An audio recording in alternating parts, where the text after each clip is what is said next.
সুপ্রিয় ছাত্রছাত্রী, আপনারা দেখছেন শেষের কবিতা সুন্দরবন ইউটিউব চ্যানেল। আমরা সবে শুরু করেছিলাম দ্বিতীয় সেমিস্টারের পর্ব নিয়ে ওয়েস্ট বেঙ্গল স্টেট ইউনিভার্সিটি।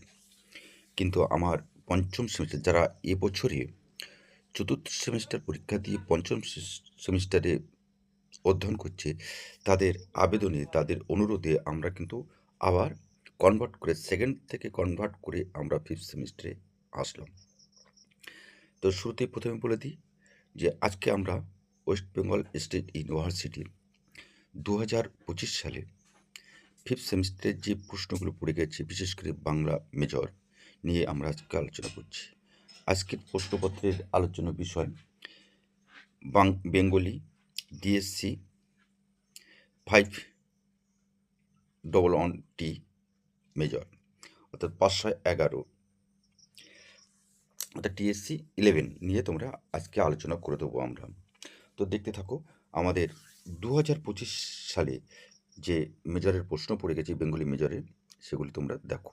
একক এক, এখানে একক একে তোমাদের পড়েছে স্বামীজিকে যেরূপ দেখিয়েছি গ্রন্থের পঞ্চম পরিচ্ছদে উত্তর ভারত ভ্রমণ অংশে উত্তর ভারতের প্রাকৃতিক সৌন্দর্যের বর্ণনা প্রসঙ্গে স্বামীজির যে গভীর স্বদেশ প্রেমের পরিচয় পাওয়া যায় তা নিজের ভাষায় লেখো। অথবা স্বামীজিকে যেরূপ দেখিয়েছি গ্রন্থের মৃত্যু সম্পর্কে স্বামীজির শিক্ষা শীর্ষক অধ্যায়টির মূল ভাব আলোচনা করো। অর্থাৎ এখানে একক তোমাদের যে বইটি তোমাদের পড়তে হবে, স্বামীজিকে যেরূপ দেখিয়েছি ভগিনী নিবেদিতা। এটি প্রধানত সিবিসিএস এর মাইনর কোর্সে পড়ানো হতো, সেটি তোমাদের এখন এসে গেছে মেজর কোর্সে। একক দুই, আত্মজীবনীমূলক গ্রন্থ হিসাবে জীবনস্মৃতি গ্রন্থের বিশিষ্টতা নিরূপণ করো। অথবা এটি মূলত রবীন্দ্রনাথের বিষয় নিয়ে তোমাদের আলোচনা। একক একে ছিল তোমাদের স্বামীজিকে, দুই আছে রবীন্দ্রনাথ। জীবনস্মৃতি গ্রন্থের হিমালয় যাত্রা অবলম্বনে রবীন্দ্রনাথের প্রথম হিমালয় ভ্রমণের অভিজ্ঞতা বর্ণনা দাও। একক তিন, ভাষারীতি এবং পরিবেশনার গুণে শিবরাম চক্রবর্তীর ঈশ্বর পৃথিবী ভালোবাসা হয়ে উঠেছে এক আশ্চর্য আত্মজীবনীমূলক গ্রন্থ। বিষয়টি উদাহরণসহ আলোচনা করো।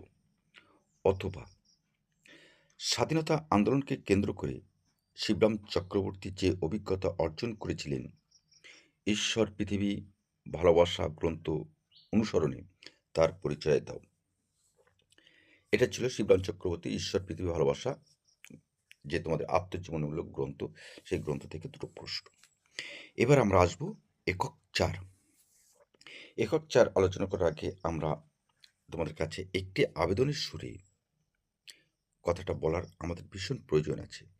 আমরা জানি অসংখ্য ছাত্রছাত্রী আমাদের এই চ্যানেলটিকে দেখছেন এবং এই চ্যানেল থেকে তাদের যা কিছু দরকার সব কিছু নিচ্ছেন, সে বিষয়ে আমাদের কোনো আপত্তি বা কোনো অভিযোগ নেই। কিন্তু আমাদের একটি আবেদন তোমাদের কাছে, তোমরা যখন আমাদের এই চ্যানেলটি দেখছো, এখান থেকে রসদ সংগ্রহ করছো, তাহলে আমাদের চ্যানেলটি কেন তোমার থেকে একটু ভিন্ন দূরে রেখে দিয়েছ? আমরা চাইছি শেষের কবিতা সুন্দরবন ইউটিউব চ্যানেল এটি West Bengal state university, Calcutta university, Vidyasagar university, আর অসংখ্য ইউনিভার্সিটি এবং আমাদের ওপার বাংলাদেশের অসংখ্য ছাত্রছাত্রীদের একটা জনপ্রিয় চ্যানেল। আর এই যে যে বৃহৎ পরিবার আমরা তৈরি করেছি, অর্থাৎ তোমরা তৈরি করেছো, সেই পরিবারের একজন সক্রিয় সদস্য হিসাবে আমরা তোমার কাছে আবেদন জানাই। আর তোমাদের আবেদনের ভিত্তিতে, তোমাদের অনুরোধের ভিত্তিতে তো আমরা এই ভিডিওটা তৈরি করছি। এই ভিডিওটা তৈরি করার কিন্তু এখন আমাদের খুব বেশি প্রয়োজন ছিল না, তবুও আমরা করছি। কেন? যে তোমাদের অনুরোধে যে স্যার আমাদের পঞ্চম সেমিস্টারের প্রশ্নগুলো দিন, পঞ্চম শেষের প্রশ্নগুলো দিন। সোশ্যাল মিডিয়ায় তোমরা কিন্তু কোথাও এই প্রশ্নগুলো কিন্তু তোমরা পাবে না। আমরা কিন্তু প্রথমেই শেষ কবি সুন্দরবন ইউটিউব চ্যানেল থেকে তুলে ধরছি। সুতরাং আমাদের চ্যানেলটি সাবস্ক্রাইব করে এবং বেল আইকনটি প্রেস করে আমাদের পাশে থাকবে, এইটুকু আশা প্রত্যাশা তোমার কাছে আমরা করতেই পারি। তো এসো আমরা একক 4। যখন ছোট ছিলাম গ্রন্থে স্কুলের অধ্যায়ী সত্যজিৎ রায় তার শিক্ষকদের যে স্মৃতিচারণ করেছেন তার পরিচয় দাও। অথবা দিয়ে যখন ছোট ছিলাম স্মৃতিকথায় সত্যজিৎ রায়ের ভাষারীতির স্বরূপ বিশ্লেষণ করো। এটি ছিল তোমাদের মূল প্রশ্ন। এই মূল প্রশ্নে তোমাদের 8টি প্রশ্ন আছে। 4টি প্রশ্ন লিখতে হবে, যার প্রত্যেকটি প্রশ্নের মান হলো 10। এরপরে তোমাদের টিকা লিখতে হবে। দুদাগের টিকা লিখতে হবে, দুটো টিকা লিখতে হবে। প্রত্যেকটি টিকার মান 5 এবং 150টি শব্দের অনধিক 150টি শব্দে তোমাদের লিখতে হবে। 2 ক, লন্ডনে 1855 খ্রিস্টাব্দে স্বামীজির সঙ্গে ভগিনী নিবেদিতার পরিচয়ের প্রাথমিক পর্বের সংক্ষিপ্ত বর্ণনা করো। খুব ভালো প্রশ্ন এটা। জীবনস্মৃতি পিতৃদেব অধ্যায় অবলম্বনে দেবেন্দ্রনাথ ঠাকুরের সংক্ষিপ্ত পরিচয় দাও। এটাও কিন্তু খুব একটা সুন্দর প্রশ্ন এসেছে তোমাদের, কেননা ব্যাধি হিসাবে এই 3টি মারাত্মক: এই ঈশ্বর, পৃথিবী আর ভালোবাসা। এই বাক্যে মারাত্মক শব্দের তাৎপর্য ব্যাখ্যা করো। কথাটা আলোচনা করার আগে আমরা আরেকটা কথা বলে দিই।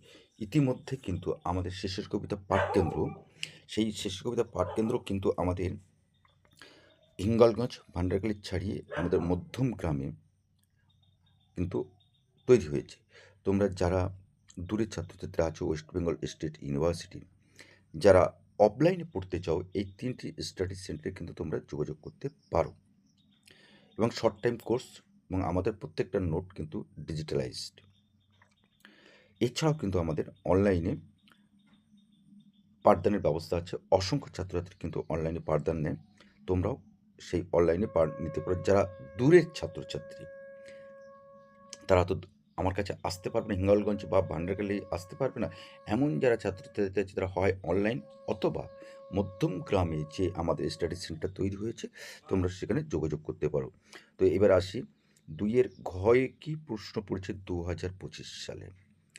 সত্যজিৎ রায়ের গড়পার বসবাসের স্মৃতি সংক্ষেপে লেখো। এটাই ছিল তোমাদের 2025 সালে। দেখতে পাচ্ছ 2025 সালের একটি প্রশ্ন, বেঙ্গলি মেজর DS11 দিয়ে আমরা শুরু করলাম। তো আশা করছি তোমাদের এই প্রশ্নটি ভীষণভাবে কাজে লাগবে। আর যদি কাজে লাগে তাহলে অবশ্যই আমাদের চ্যানেলটি সাবস্ক্রাইব করে আমাদের পাশে থাকবে। তো আজকে আমরা এখানে রাখছি। আগামী কোনো একটা সময় নিঃসন্দেহে তোমাদের সঙ্গে আমাদের দেখা হবে। আর তোমাদের বিশেষ কোনো সমস্যা হলে এই প্রশ্নের উত্তর করতে গিয়ে তাহলে স্পেসিফিক কোনো প্রশ্ন বলে আমাদেরকে হোয়াটসঅ্যাপ করতে পারো, কমেন্টস করতে পারো। আমরা চেষ্টা করব তোমার পাশে থাকার। ধন্যবাদ। সকলেই সুন্দর থাকো, ভালো থাকো।